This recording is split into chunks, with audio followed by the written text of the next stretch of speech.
বাংলাদেশ খেলাফত ছাত্র মজলিস প্রশিক্ষণ ভিত্তিক যোগ্য নেতৃত্ব গড়ে তোলার জন্য অবিরাম প্রচেষ্টা চালিয়ে যাচ্ছে।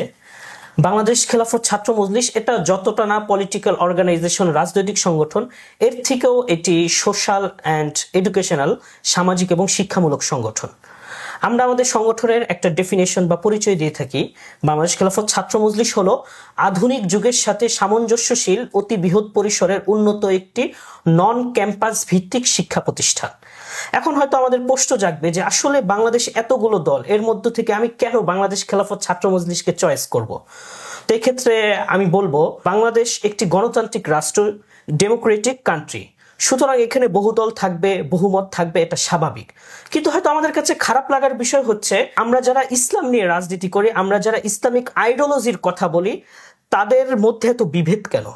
আমার কাছে মনে হয় ইসলামী সংগঠনগুলোর বৈচিত্র্য, মত ভিন্নতা এবং কৌশলগত যে ভিন্নতা রয়েছে, এগুলোকে আমরা বিভাজনের দৃষ্টিতে চিন্তা না করে বরং এগুলোকে আমরা উম্মার জাগরণের বহুমুখী প্রচেষ্টার প্রতিচ্ছবি হিসেবে আমরা বিশ্লেষণ করতে পারি।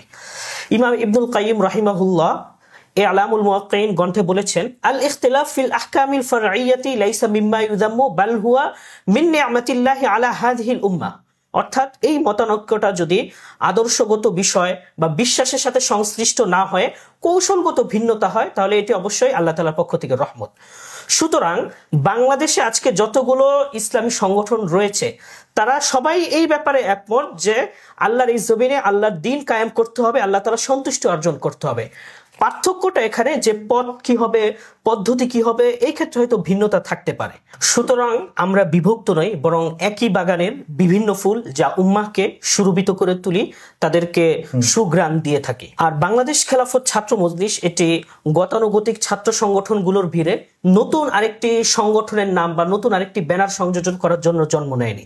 বাংলাদেশ খেলাফত ছাত্র মজলিসে অন্তর্ভুক্তির অর্থ শুধুমাত্র রাজনীতিতে পার্টিসিপেট বা শুধুমাত্র রাজনীতিতে অংশগ্রহণ নয়, বরং বাংলাদেশ খেলাফত ছাত্র মজলিসে অন্তর্ভুক্তির অর্থ আগামী দিনে ইসলামী বিপ্লবের জন্য, ইসলামী সমাজের জন্য নিজেকে যোগ্য, দক্ষ, প্রশিক্ষিত নাগরিক হিসেবে গড়ে তোলা, কর্মী হিসেবে গড়ে তোলা।